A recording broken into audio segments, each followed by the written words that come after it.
Can you introduce yourself and your company, please? Yeah, my name is Paul Morris, and I'm the Managing Director of Tocardo Tidal Energy Limited, which is a subsidiary of Tocardo International BV. And can you tell us a little bit about your technology and what makes it different from other types of tidal turbines? Our technology is slightly different from the majority of tidal turbine technology. It's a smaller scale, and our belief has always been that you start small and then gradually get bigger. It's a permanent magnet direct drive turbine, and it has blades which are not fixed, and neither are they pitched, but there's a very special pivoting mechanism on the blades which makes them bi-directional. And when you say small, what sort of size capacity unit do you? Yeah, well, we range from T100, which is 100 kilowatt output, through to T500, which is a 500 kilowatt output. And what stage of development are you at? Are you looking at implementing arrays? Yes, we are. I mean, we're fully commercial now, and since January this year we've had commercial orders for 11 more turbines, and we expect more soon. We think we're probably the only company, certainly in Europe and Asia, that are producing turbines on a commercial basis now, and actually selling them for installation. So with regard to future arrays, what sort of capacity might they be, and how many units would they be composed of? You know, what would they make up? Well, that would depend entirely on the project. I mean, at the moment we're talking to people who have 10 megawatt projects, which we can do, 30 megawatt projects, and we can do 100 or more. We put them in arrays. We'll probably have, say, 2 turbines to 1 megawatt of power, or maybe more, depending on the site. But it's horses for courses, really. Our blade size differs, so for each stretch of water we put the turbines in, and it's horses for courses, really. And what's a typical sort of project cost at the moment then? Are you able to put a figure on it? Well, yeah, this is always a difficult one, really. I mean, I can give you a project cost which we think we're going to work at, and we have worked at so far, but really it depends on the actual project, the location of the project itself. For instance, we can install for about 5.5 million a megawatt installed, through to about 6.5 million a megawatt installed. The kilowatt hours, that works out in river, for instance, that's about 12-14 cents a kilowatt hour, euro cents that is, to 25 cents a kilowatt hour for offshore, which is the same as offshore wind.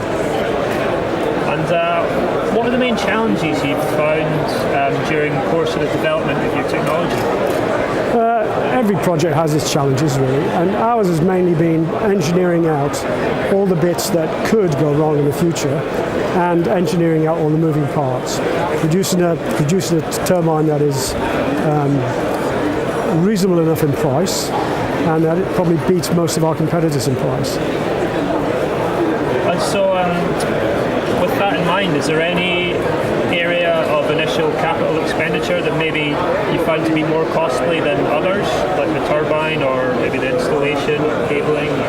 Well, in terms how do they compare? Well, in terms of the technology, I mean, the turbine is obviously pricey to produce. That's not to say that it's pricey to sell, because we're evening that out now over a number of years.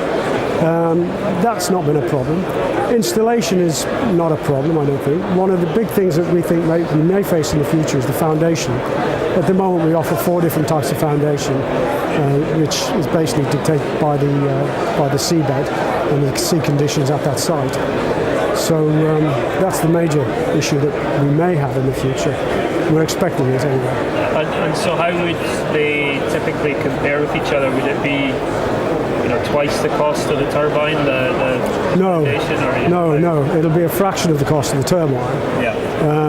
And right now, if you're asking me, how do you know it's going to cost 5.5 million a megawatt? My experience has shown me that if you say it's 0.7, it's a factor of 0.7 or whatever the turbine costs, is what the foundation will cost.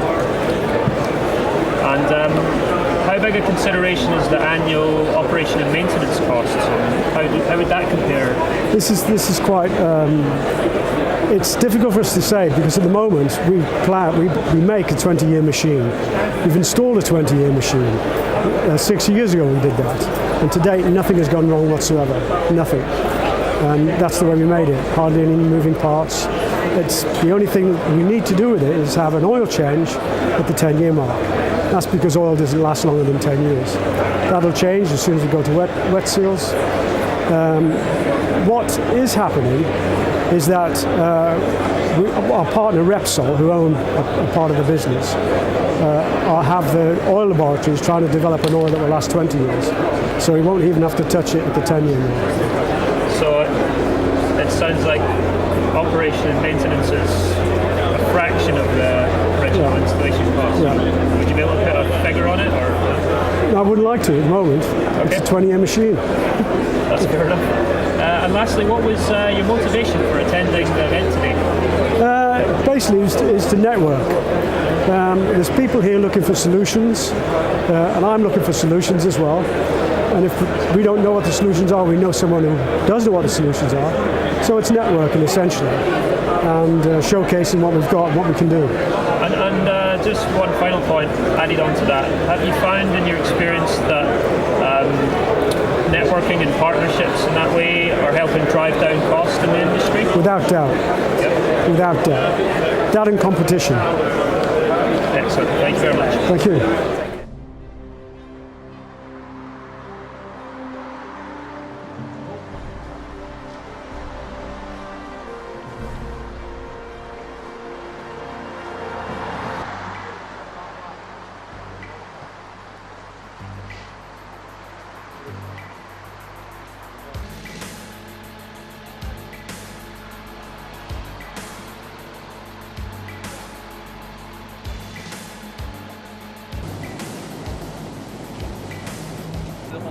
Met de dieptemeter even checken. Maar in principe de grote lijnen die kloppen. Dus als er iets gebeurt, altijd naar Patrick luisteren.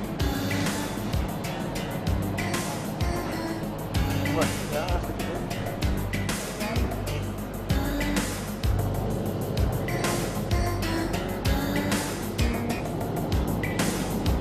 Helpje erbij.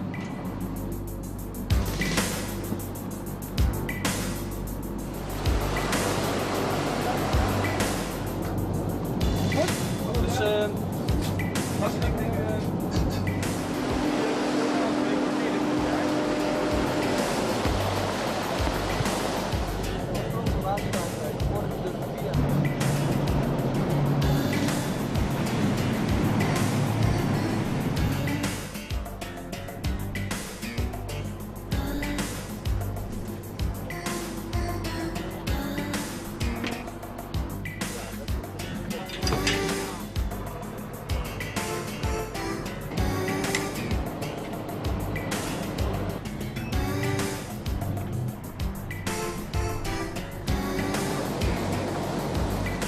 dan kunnen we dus in principe twee verschillende scheepsnelheden, twee lattenschroeps per ongeveer 20 euro.